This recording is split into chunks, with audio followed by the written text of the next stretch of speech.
অনেক সময় একটি টেকটনিক প্লেট অন্য কোনো হালকা প্লেটের নিচে প্রবেশ করে।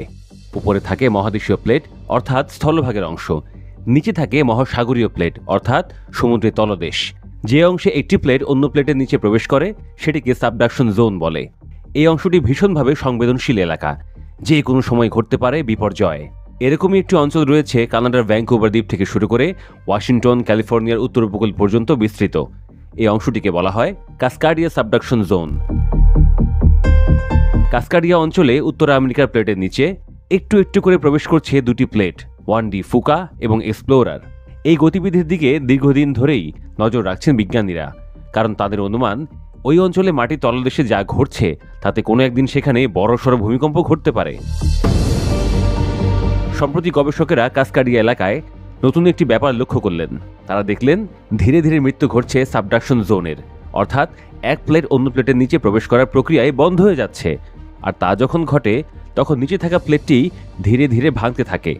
ভাঙতে ভাঙতে জন্ম নেয় ছোট ছোট আরও কয়েকটি প্লেট। 2021 সালে একটি অভিযান চালান বিজ্ঞানীরা।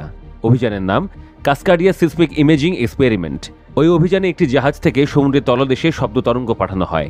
সেই তরঙ্গের প্রতিফলনেই সমুদ্রের নিচে টেকটনিক প্লেটে গভীর ফাটল ও ভাঙন রেখা দেখতে পান বিজ্ঞানীরা।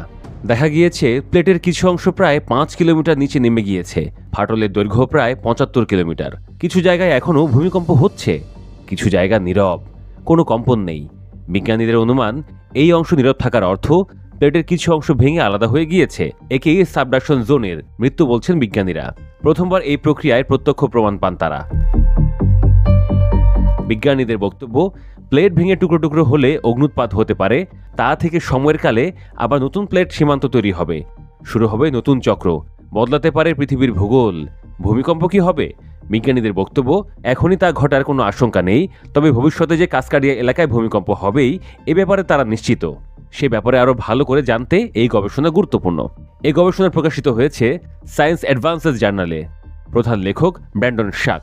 তিনি লুইজিয়ানা স্টেট ইউনিভার্সিটির ভূতত্ত্ববিদ।